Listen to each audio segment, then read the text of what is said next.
কৃষ্ণ কৃষ্ণ দাসী দাসী পদ্মা পদ্মা। তুমি তুমি আমাকে একটু একা থাকতে দাও পদ্মা। কবি, তুমি তোমার পদ্মাবতীর কাছ থেকে দূরে সরে থাকতে চাইছো? হ্যাঁ পদ্মা, কাব্যহারা কবি আমি। আমার পৃথিবীতে আজ ফুল আছে গন্ধ নেই, বীণা আছে ঝংকার নেই, দেহ আছে প্রাণ নেই। কবি, তোমার চোখে আজ কি সন্দেহ রেখা দেখলাম। তুমি তোমার পদ্মাবতীর কাছ থেকে দূরে সরে থাকতে চাইছো? তবে কি তুমি ভাবছো তোমার এই দুর্ভাগ্যের জন্য আমি দায়ী? সরে যাও, সরে যাও, এমন পথ জুড়ে দাঁড়ালে কেন? তুমি কে ভাই? তোমার মুখটা কত চেনা চেনা লাগছে। আমি ভগবান কবিরাজ। কবিরাজ? তুমি পারবে আমার স্বামীকে নিরাময় করে দিতে? দুর্বৃত্তদের হাতে পড়ে তিনি তার হাত হারিয়েছেন, সেই থেকে তিনি পঙ্গু। পারবে তুমি তার হাত ফিরিয়ে দিতে? ওরে বাবা, আমি তো কোন ছাড়, আমার বাবাও পারবে না। তবে আমার মায়ের কাছে গল্প শুনেছি, মাঘী অমাবস্যা গঙ্গা স্নান করলে মনের বাসনা পূর্ণ হয়। সেই তিথিতে তুমি যদি তোমার স্বামীকে গঙ্গা স্নান করিয়ে আনতে পারো, তাহলে তোমার মনের বাসনা পূর্ণ হয়ে যাবে। গঙ্গা স্নান? কিন্তু কাটোয়ার গঙ্গা যে এখান থেকে অনেক দূর। অসুস্থ শরীরে কবি এত পথ যাবেন কেমন করে? এই যে ভাই কবিরাজ, কি কোথায় গেল সে? আবার কেন বাঁশির সুরে সে আমাকে ডাকছে? তবে কি এই কবিরাজি আমার কৃষ্ণ? হ্যাঁ পদ্মাবতী, সোহাং, আমি সে। তুমি যাও কদম্ব খন্ডির ঘাটে গঙ্গার আবাহন করো। তোমার আবাহনে মকর বাহিনী গঙ্গা ওই কদম্ব খন্ডির ঘাটে আবির্ভূত হবেন। বুঝেছি কৃষ্ণ, এই জন্যই লোকে তোমাকে বলে করুণা সিন্ধু। যাবো ঠাকুর, যাবো। কবিকে সঙ্গে নিয়ে আমি আজ কদম্ব খন্ডির ঘাটে যাব। ব্যথা নৈবেদ্য সাজিয়ে অশ্রু রূপাচারে আমি মা গঙ্গাকে ডেকে বলবো, দেবী সুরেশ্বরী ভগবতী গঙ্গে, ত্রিভুবন নারিণী তরল তরঙ্গে, শঙ্কর মৌলি বিহারিণী বিমলে, মম মতিরাস্তাং তব পদ কমলে।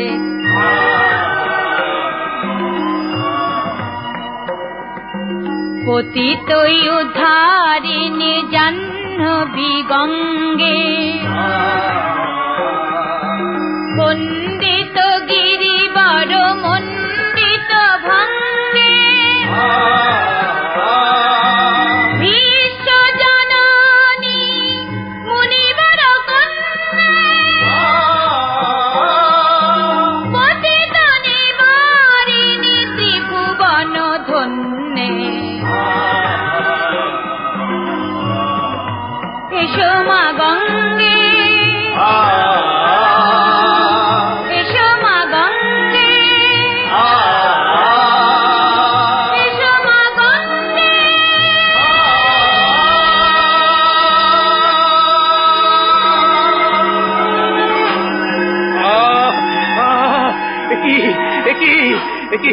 হস্তমোর পূর্বাবস্থা পেয়েছি ফিরিয়া।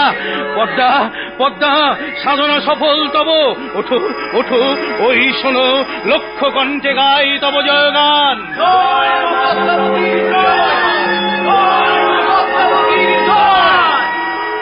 পদ্মাবতী পদ্মাবতী, অলৌকিক মায়া তার করিব খণ্ডন।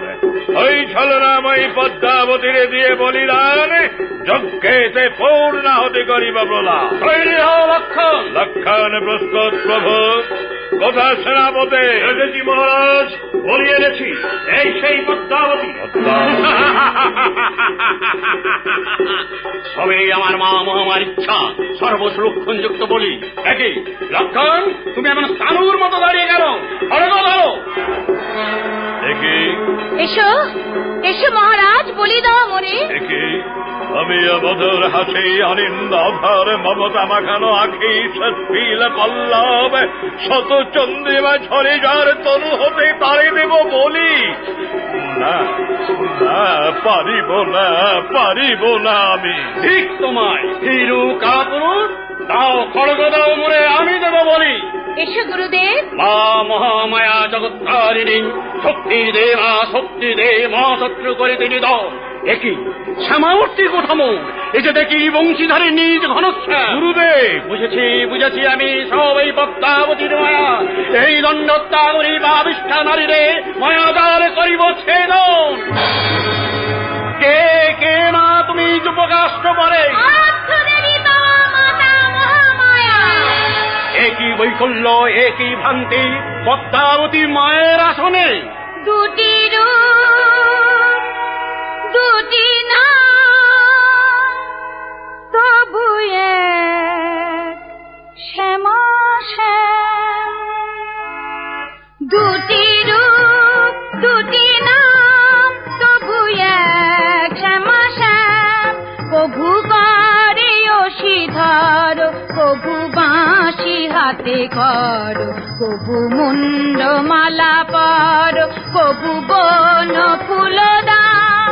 দুটি রূপ, দুটি নাম, তবু এক শ্যামা শ্যাম। দুটি রূপ, দুটি নাম, তবু এক শ্যামা শ্যাম। দেখি কোথায় গেল পদ্মাবতী? লক্ষণ, আজ আমি বুঝেছি পদ্মাবতী আমার জীবন্ত শ্যামা। জয়দেব পদ্মাবতী বাংলার দেব দেবী, তাদের পদ্মকুটির আজ তীর্থক্ষেত্র। চল জয়, চলুন গুরুদেব, সকলে মিলে সেই মহাতীর্থ দর্শনে যাত্রা করি। ও গো সাথী, চির সাথী, যাব সেই পথে ভালোবেসে, যেথা মম জীবনের সব পথ গিয়ে প্রভুর শ্রীধামে মেশে। পদ্মা, স্নান বস্ত্র দাও, আমি স্নান সেরে আসি। কবি, তোমার শ্লোক সম্পূর্ণ হয়েছে? কই দেখি, পুঁথি দেখি। ষড়গরল খণ্ডনং মম শিরসি মণ্ডনং। তারপর তারপর কি কবি? সে কথা মুখে উচ্চারণ করা মহাপাপ। যা ভাবি তা লিখতে কিছুতেই সাহস হয় না। নাও পুঁথি ধরো, গোবিন্দের করুণা হলে নিশ্চয়ই এ শ্লোক সম্পূর্ণ হয়ে যাবে। নিশ্চয়ই হবে কবি, নিশ্চয়ই হবে। কবির তো কখনো এমন হয় না, শ্লোকের পর শ্লোক যিনি অক্লেশে রচনা করেছেন, সামান্য একটি শ্লোক রচনা করতে তার এত বিলম্ব। যা ভেবেছি তাই। কবির চিন্তায় কবিপত্নী অস্থির। আমি যে জয়দেবের পৌরুষের দম্ভচূর্ণ করতে পরীক্ষার আয়োজন করেছি তা এরা বুঝতে পারেনি। এবার জয়দেবের মূর্তি ধরে এ শ্লোক আমি সম্পূর্ণ করে দেব। পদ্মাবতী, পদ্মাবতী, পদ্মা। কে? এ কি, স্নান না করেই তুমি ফিরে এলে? হ্যাঁ জানো, পথে যেতে যেতে শ্লোকের শেষ অংশটুকু আমার মনে পড়ে গেল, তাই ভাবলাম ওটা সমাপ্ত করেই আমি স্নানে যাব। দাও পুঁথি দাও, আমি এক্ষুনি ওটা রচনা করে ফেলি। এই নাও কবি। এবার যাও, আমার আহারের আয়োজন করো। সে কি, স্নানান্নিক না করেই তুমি আহার করবে? ও, তার মানে তুমি আমাকে খেতে দিতে চাও না? উমা, এ কথাকে আমি বলতে পারি? রাগ করো না গো, আমি এক্ষুনি তোমার আহার্য নিয়ে আসছি। আচ্ছা।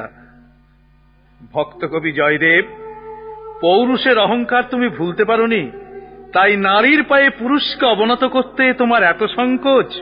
তোমার ভ্রান্তি আমি স্বহস্তে দূর করে দিলাম। আহার্য নিয়ে এসেছি কবি। আমার শ্লোক রচনা সম্পূর্ণ হয়ে গেছে। ও কি, পুঁথি বন্ধ করছো কেন? এত কষ্ট করে শ্লোক রচনা করলে আর আমাকে পাঠ করে শোনাবে না? ও, তুমি শুনবে? আচ্ছা শোনো। সরগরল খণ্ডনম মম শিরসি মণ্ডনম দেহি পদপল্লব মুদারম। কি করেছো কবি? এ তুমি কি করেছো? কৃষ্ণকে দিয়ে তুমি রাধার পদ ধারণ করিয়েছো। বাহারে, পুরুষ তো সর্বদাই প্রকৃতির বশীভূত। পদ্মাবতী, দেখো আমার কিন্তু ভীষণ খিদে পেয়েছে। অনেকক্ষণ আমি তোমার কাছে খেতে চেয়েছি, তুমি এখনো আমাকে খেতে দাওনি। এরপরে কিন্তু আমি ভীষণ রেগে যাব। আজ তুমি নিজের হাতে আমাকে খাইয়ে দেবে। আমার হাতে তুমি খাবে? তোমার আজ কি হয়েছে? এই ইচ্ছে তো কবি কোনো দিন হয়নি। বাহারে, প্রকৃতির এত বড় বন্দনা করে আজ আমি তোমার সেবা গ্রহণ করব না? নাও, তুমি আজ আমার মুখে অন্ন তুলে দেবে, আর আমি তোমার মুখে অন্ন তুলে দেব। সার্থক হলো জন্ম আমার তোমাকে জীবনে পেয়ে। আজ কৃষ্ণ প্রেমীর কবির প্রিয়ার, কৃষ্ণ প্রেমী কবির প্রিয়ার শুভ দিন সবচেয়ে। ওগো সাথী, চির সাথী, ওগো সাথী চির সাথী। ও কি? নিশ্চয়ই কোনো অতিথি এসেছে জানো। আমি আসবার সময় দ্বারে অর্গল দিয়ে এসেছি। আর তুমি যাও না লক্ষ্মীটা, একবার দেখে এসো। তুমি আচমন করে বিশ্রাম করো, আমি এক্ষুনি ফিরে আসছি। ফিরে এসে আর আমার দেখা পাবে না পদ্মাবতী। তোমার আশা আজ আমি পূর্ণ করে গেলাম। সারা বিশ্ব যাঁর সেবা করার জন্য ব্যাকুল হয়ে থাকে, সে আজ স্বেচ্ছাই তোমার সেবা গ্রহণ করে গেল। এ জয় তোমার নারীত্বের, এ জয় তোমার ভক্তির, এ জয় তোমার আজন্মের সাধনার। এ কি মায়া, এ কি ইন্দ্রজাল! অতিথি যে অবিকল কবির মতো দেখতে। কবি, কবি, এ কি কোথায় গেল কবি? কবি, কবি তুমি কোথায় গেলে? পদ্মাবতী, পদ্মাবতী, কি হলো পদ্মা? তুমি আমাকে দেখে এমন ঊর্ধ্বশ্বাসে ছুটে এলে কেন? আপনি কে? সত্যি করে বলুন, আপনি কে? কেন, আমি তোমার কবি। এইমাত্র তোমার সম্মুখ দিয়ে আমি স্নান করতে গেলাম, তোমার মনে পড়ছে না? এই তো দেখো না, তুমি আমাকে স্নান বস্ত্র দিলে। তুমি? হ্যাঁ। তবে সে কে? কার কথা বলছো পদ্মা? তোমার মতো একই রকম দেখতে, তোমার মতো একই ভাবে আমাকে পদ্মাবতী বলে ডাকলো, আমার হাতে আহার্য গ্রহণ করলো, গীত গোবিন্দমের অসমাপ্ত শ্লোক সমাপ্ত করলো। হ্যাঁ, গীত গোবিন্দমের অসমাপ্ত শ্লোক সম্পূর্ণ হয়ে গেছে। এই দেখো কবি, এই দেখো। দেখি দেখি, আমার মনের ভাষা স্বর্ণাক্ষরে লিপিবদ্ধ হয়ে আছে। সরগরল খণ্ডনম মম শিরসি মণ্ডলম দেহি পদপল্লব মুদারম। কি আনন্দ, কি আনন্দ! জানো, জানো পদ্মা, জানো, আমাদের এই পর্ণ কুটিরে আমাদের প্রাণ গোবিন্দ কৃষ্ণ এসেছিল। এসেছিল? একই কথা কয়েছে স্বামী। মহেশ্বর যার ধ্যানে আপনি পাগল, চতুরায়ন চতুর্মুখে গায় যার জয়গান, সেই কৃষ্ণ। হ্যাঁ হ্যাঁ পদ্মা। কি দুর্ভাগিনী আমি, কাছে পেয়েও চিনি না এই কৃষ্ণ সমধনে। পদ্মা, এই হস্তে শ্রীমুখে দিয়েছি আহার, এই কণ্ঠে কৃষ্ণচন্দ্রের শোনায়েছি গান। পদ্মা, তবু চিনি নাই, তবু চিনি নাই মোর প্রাণের ঠাকুর কৃষ্ণ সমধনে। পদ্মা, ধন্য তুমি পদ্মা। বারে বারে চিনি তোমায়, বারে বারে ভুলি, তাই তো প্রভু মোরে স্বহস্তে করে গেছে চৈতন্য প্রদান। পদ্মাবতী, পদ্মাবতী, দেহি পদপল্লব মুদারম। কি করো স্বামী, এ কি করো? পায়ে ধরো কেন মোর? শুধু কবি নয় পদ্মাবতী, আমাকেও তোমার অভয় চরণে আশ্রয় দাও। গুরুদেব। হ্যাঁ পদ্মাবতী, এই রাজ্যে শাক্ত আর বৈষ্ণবের কোনো ভেদাভেদ নেই। এই রাজ্যের 7 কোটি মানুষ এক মনে এক প্রাণে একজনেরই উপাসনা করবে, সে তুমি দেবী পদ্মাবতী। মহারাজ, এবার তুমি আমায় কথা দাও, আমার রাজ্যে তুমি অচল অটল হয়ে থাকবে। আমি কৃষ্ণদাসী, কৃষ্ণ থাকলে আমিও থাকব। হিংসা দেশ কুলে শান্তি আর ভালোবাসার মহামন্ত্রে দীক্ষিত হয়ে তোমরা সবাই এগিয়ে চলো। সারা বিশ্বকে একটি গৃহ, বিশ্বের সমস্ত মানুষ ও পরস্পরের আত্মীয়। আমি তো সবসময় সেই প্রার্থনাই করি। কি প্রার্থনা মা? গৃহ হবে মম পূজা মন্দির, কৃষ্ণের আরাধনে। তুমি কমল কান্তে পদা বলি সেথা রচিবে যে নিরজনে। তার গীতি ছন্দের প্লাবনে বহিবে শত ভক্তের মনে। ওগো সাথী চির সাথী, ওগো সাথী চির সাথী, ওগো সাথী।